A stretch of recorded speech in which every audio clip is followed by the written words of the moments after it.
ဆိုတော့နောက်26ကဘာလာတော့ semi final 4တင်းတက်သွားတယ်အဲ့4တင်းမှာတွေ့တဲ့အသင်းတွေကတော်တော်လေးစိတ်ဝင်စားစရာကောင်းတယ်အထူးသဖြင့်ဒါဒီ4တင်းစလုံးကကဘာအဆင့်ထိပ်သီး4တင်းပဲဗျာဒါ1 2 3 4အဲ့ထိပ်သီး4တင်းတွေ့တာပဲ semi final မှာသိလားဆိုတော့ဒီမှာဘယ်ပွဲပိုစိတ်ဝင်စားစရာကောင်းလဲဆိုတော့အာဂျင်တီးနားနဲ့အင်္ဂလန်ပွဲကလုံးဝစိတ်ဝင်စားစရာကောင်းတယ်ဘာဖြစ်လဲဆိုတော့ဒီပွဲကဘောလုံးပွဲတစ်ပွဲတည်းပို့တယ်ဗျာတင်မလားသူတို့ရှေ့မှာအမှတ်တမ်းတွေတမိုင်းစိုးတွေအစင်လာတွေဂုဏ်သိက္ခာပိုင်းဆိုင်ရာတွေဘယ်လိုပြောမလဲအများကြီးသူနိုင်ငံရေးနေမှာဆိုင်နေတဲ့အမှတ်တမ်းတွေရှိတယ်ဆိုတော့ကျွန်တော်ဒီပွဲတဲ့ကျွန်တော်ဒီပွဲနောက်မှပြောမယ်ဗျာစပိန်နဲ့ပြင်သစ်ပွဲပြောကြည့်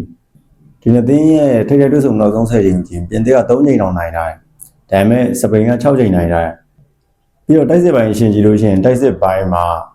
စပိန်က7ဂိုးရှူထားရဗျာဒါပေမဲ့ဟိုဘက်ကပြင်သစ်က16ဂိုးတော့မှရှူထားတယ်ပေးကိုအနေနဲ့ပြင်သစ်က2ဂိုးပေးထားရတယ်ဒါပေမဲ့စပိန်က1ဂိုးပဲပေးထားတယ်ဆိုတော့အစင်လာတွေမှာကစပိန်ကပို့ပြီးတော့အားသာချက်ရှိနေတယ်ဒါပေမဲ့ဒီနေ့တိုက်စစ်မှာကကိုပေါက်ချပေးမှုမှာပြင်သစ်ရဲ့တိုက်စစ်ကလုံးဝကြောက်စရာကောင်းတယ်ဒါပေမဲ့လည်းစပိန်ရဲ့ခံစစ်က1ဂိုးပဲပေးထားရသေးတယ်စပိန်ရဲ့ခံစစ်ကပဲ clean sheet ပွဲတွေပြန်ပြီးဖော်ဆောင်နိုင်မလားဒါမှမဟုတ်ပြင်သစ်ရဲ့တိုက်စစ်ကပဲကိုပြတ်နိုင်ပွဲတွေဖန်တီးသွားမလားစိတ်ဝင်စားကြပါဗျာဆိုတော့ကျွန်တော်တို့ဒီပွဲကိုတော့ဆိုတော့ကျွန်တော်ဒီပွဲကတော့15ရက်နေ့16ရက်နေ့မနေ့ပေါ့တနင်္လာပွဲအချိန်မှာရှင်းပြနေသားမှာဆိုတော့ပွဲပြီးမှပြန်တွေ့မယ်ကျွန်တော်ပြောချင်တာဒီပွဲတော့မဟုတ်ဘူးအာဂျင်တီးနားနဲ့အင်္ဂလန်ပွဲမှာအာဂျင်တီးနားနဲ့အင်္ဂလန်ပွဲကဒါဒီနေ့ semi final တက်သွားတဲ့၄သင်းလုံးကကမ္ဘာထိပ်ဆုံး၄သင်းပဲဗျာဆိုတော့ဒီထိပ်ဆုံး၄သင်းကဘာဖြစ်လဲဆိုတော့ဒီမှာဒီထိပ်ဆုံး၄သင်းကဘာဖြစ်လဲဆိုတော့အာဂျင်တီးနားဒါဒီချိန်နဲ့ဆို semi final တက်တာ9ချိန်ရှိပြီပေါ့အာဂျင်တီးနားဒါဒီချိန်နဲ့ဆိုရင်ဒါ semi final တက်တာ9ချိန်လောက်ရှိပြီဗျာပြီးတော့ဒီမှာဘာထူးခြားရလဲဆိုတော့ဒီနှစ်သင်းရဲ့ကြားမှာကအရှိမအစင်လာတွေထိတ်ထိတ်ဆုံနေရည်ရှိလို့ဒီနှစ်သင်းကြားမှာတော်တော်ကြီးပြင်းထန်တဲ့အလိုမျိုးတမိုင်းတွေပထဝီတွေလည်းရှိရဗျဘာလဲဆိုတော့ဒီစစ်ပွဲဒီ Falkland စစ်ပွဲဆိုတဲ့အရာအဲ့ဒီစစ်ပွဲ1980နှစ်မှာလာမသိဖြစ်တယ်အမှ84ရက်လောက်ကြာတယ်လို့ပြောတယ်84ရက်လောက်ကြာတာမှာလူပေါင်းတော်တော်များများတည်ပြီးအာဂျင်တီးနားဘက်ကလည်းအဲ့လိုမျိုးဒါသူတို့ရဲ့ဘယ်လိုရေတက်သားလားပါလဲအဲ့စစ်ပွဲမှာအဲ့သူတို့စစ်သားတွေပေါ့ဗျာစစ်သားပေါင်း300ကျော်လောက်ဆုံးရှုံးခဲ့တယ်လို့ပြောတယ်အဲ့ဒီစစ်ပွဲပြီး4နှစ်အကြာမှာ1986အဲ့မှာအင်္ဂလန်နဲ့ကွာတားမှာထင်တယ်အင်္ဂလန်နဲ့အာဂျင်တီးနားနဲ့ပြန်တွေ့တော့အမှဟန်ရောဂေါလို့ခေါ်တဲ့ဒီကိုအဲ့မာဒိုနာလက်နဲ့ပုတ်သွင်းတယ်လို့ခေါ်တဲ့အဲ့ကိုကအဲ့ပွဲမှာရှူခဲ့ပြီးတော့ဂိုးသက်ဆမ်ဂျူရီလို့ခေါ်တယ်နောက်တစ်ခုရှိသေးအဲ့ပွဲကလည်းဒီပွဲမှာရှူခဲ့ဗျအင်္ဂလန်သားသမား500လောက်ကိုစင်တားမိကျော်ပြီးတော့မာဒိုနာကတကူတော့ driver နဲ့ဆွဲပြီးတော့တွင်းခဲ့ဆိုတော့နောက်ထပ်ဆိုတော့အဲ့ပွဲပြီးမှမာဒိုနာကိုတိုင်ကလည်းဒီတွင်းကိုတွေက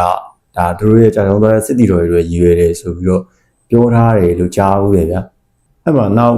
တစ်ချိန်မှာတော့1986မှာလာမသိကျော်ဘက်ကန်နီဂန်တီရလေစမနီကိုကန်ပြီးတော့ဘက်ကန်နီဂန်တီသွားတဲ့ပွဲမှာအဲ့မှာပင်လေဆုံးပြတ်နဲ့အင်္ဂလန်ထွက်သွားရတယ်နောက်တော့2002မှာပြန်ပြီးတော့အင်္ဂလန်နဲ့ပြန်တွေ့တယ်အဲ့ချိန်မှာဘက်ကန်ပင်လေဒီနဲ့ပဲအာဂျင်တီးနားကိုနိုင်ပြီးတော့အင်္ဂလန်နောက်တစ်ဆင့်တက်သွားတယ်ဆိုတော့ဒီနှစ်သင်းရဲ့တွေ့ဆုံမှုကအစင်လာတွေမှာလည်းတော်တော်ကြီးဘောလုံးမတစ်ပွဲတည်းပို့တယ်ဗျာအစင်လာတွေမှာလည်းတော်တော်ကြီးပြင်းထန်ခဲ့တဲ့ခိုက်တန်းနေရှိလို့ဒါ2000နောက်ပိုင်းမှာဒါပထမဆုံးပြန်လဲတွေးတဲ့ပွဲပေါ်ဘောကတ်မှာဆိုတော့ဒီပွဲတွေအရင်လောက်ပဲပြင်းထန်အောင်မလားအရင်လိုမျိုးပဲကိုသိက္ခာပိုင်းဆိုင်ရာတွေတဲ့မလားနိုင်ငံရေးသမိုင်းတွေပထဝီနဲ့ပဲဆက်နေအောင်လားဘယ်လိုဆက်နေအောင်လားပေါ့အဲ့ဒါတော့စိတ်ဝင်စားကြရတယ်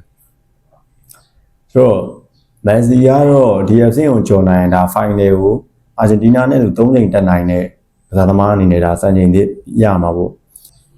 ဒါပေမဲ့ဗျာမက်ဆီကကျတော့အများကြီးမလို့တော့ဘာလို့လဲဆိုတော့မက်ဆီကသူ့ဘဝမှာဘယ်ချိန်နေပဲရောက်ဘယ်တော့မှမဆုံးပြတ်သွားမယ်လက်တစုံကရှိပြီလားမရှိမှာတော့ခင်ဗျားတို့ပဲတင်တယ်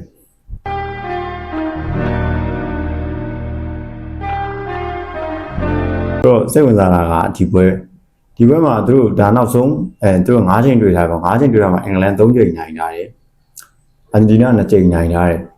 ဒါ2026လက်ရှိဘောကက်6ပွဲကစားထားပြီးသူရဲ့စင်လာကိုကြည့်လို့ရှိရင်တော့ ကိုပေါက်ရှာပွေမှုမှာအင်္ဂလန်3 ဂိုးရှာပွေထားတယ်ဒါပေမဲ့အာဂျင်တီးနားတိုက်စစ်က19 ဂိုးတောင်သွင်းထားတယ်ပေးဂိုးအနေနဲ့ကတော့6 ဂိုး6 ဂိုးအတူတူပဲဆိုတော့ clean sheet နဲ့ပွဲစီနေပဲဗျာဆိုတော့ဒီအင်္ဂလန်နဲ့အာဂျင်တီးနားဘွဲကဒါဟိုတမိုင်းနေပထဝီရောပါလာမှာဆိုတော့ကျွန်တော်ထင်တာတဲ့ပုံပြီးကြည်ကောင်းလာမယ်ပွဲလို့ထင်တယ်ပြီးသွားတဲ့ຢာရောပြီးသွားတဲ့အတိုင်းထားလိုက်တာပဲကောင်းပါဗျာနော်ပြီးတော့အဲ့ပြီးသွားတဲ့ memory ကိုဆက်ပြီးတော့ဆွဲထုတ်နေလို့ရှိရင်လည်းဒါခံစားနေရမှာပဲရှိတယ်ဆိုတော့ကျွန်တော်အဲ့ပွဲပြီးမှာဒူချချက်အားနည်းချက်အတားချက်တွေနဲ့တို့ကျွန်တော်ပြန်တွေ့ပါမယ်နောက်တစ်ဆင့်ဟိုဘယ်တင်းတက်သွားမလဲပေါ့ဒါတော့ Smart Channel ပါ